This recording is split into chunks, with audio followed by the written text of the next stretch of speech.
everyone. As you can see, I have a little bit better video quality and hopefully audio quality too, because I'm using a different camera and I have my fancy mic plugged in. This video might be a little long. I have tried recording it a couple times now and it has been way longer than I've meant it to be. So I am going to try and squeeze it into that 5-minute time frame.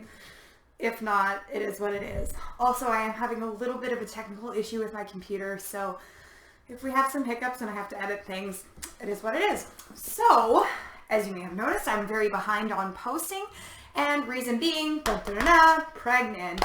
So I found out I was pregnant beginning of February. My last cycle was January 4th.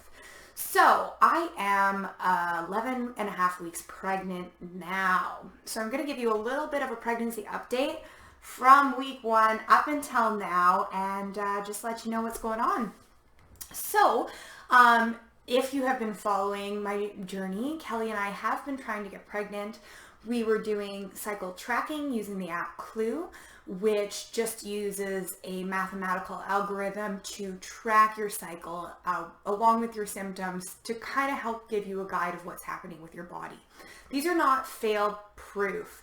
It is very difficult to tell when you ovulate because ovulation can be either instigated earlier or delayed for a variety of different reasons. So it's really helpful if you are doing the natural birth control method, whether you're trying to get pregnant or family planning, whether you're trying to get pregnant or whether you're trying not to get pregnant, to also use other methods such as checking your temperature, using an internal device that lets you know if you've ovulated or when you're ovulating, ovulation strips. I write a lot about this stuff on my blog, so if you want to read more about that, you can.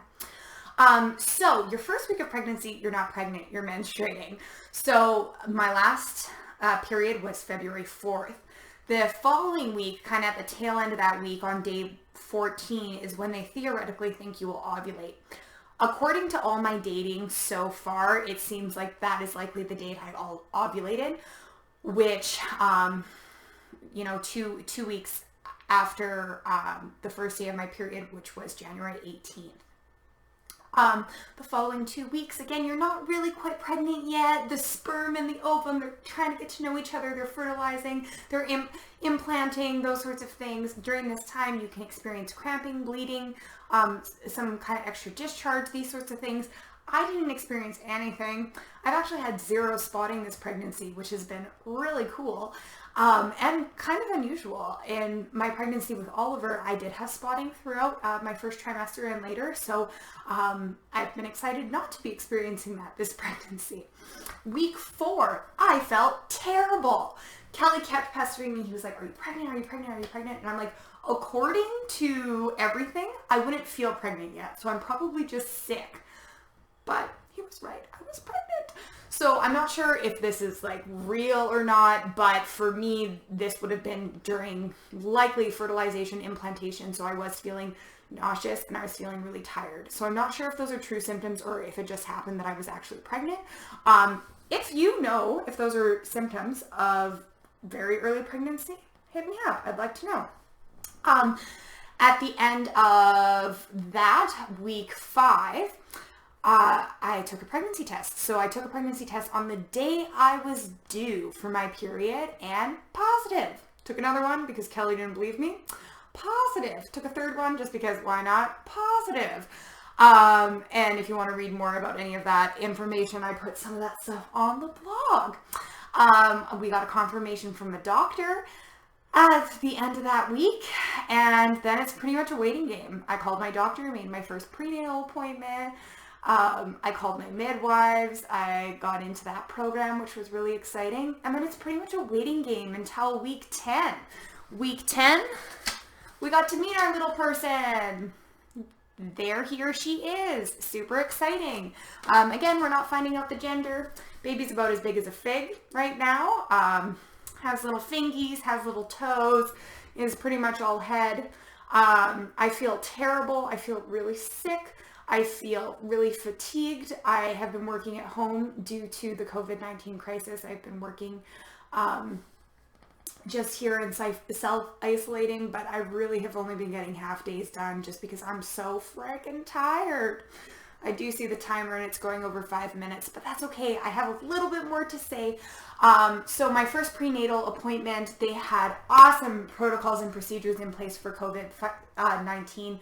So I felt really super safe and really confident. They took more urine to do another pregnancy test. They took my blood pressure. I typically have false reads on my blood pressure because I get white coat syndrome. So, which means whenever I get my blood pressure taken, it is unusually elevated. When I am pregnant, I feel like my blood pressure tends to be lower, so I don't really hit that threshold. So again, it was within the normal ranges when I got my blood pressure taken. If you happen to get white coat, it's really helpful and important to talk to your healthcare provider throughout your pregnancy and remind them that you get that so they don't think you have preeclampsia. The other thing that happens to me that is also something that if it happens to you, it could be important to tell your healthcare provider is I have a protein leak in my urine for some reason. So I always have protein in my urine. So that's another sign potentially of preeclampsia, but it's just something that I've had for a very long time that always happens to me. So it's something I always communicate to my healthcare provider.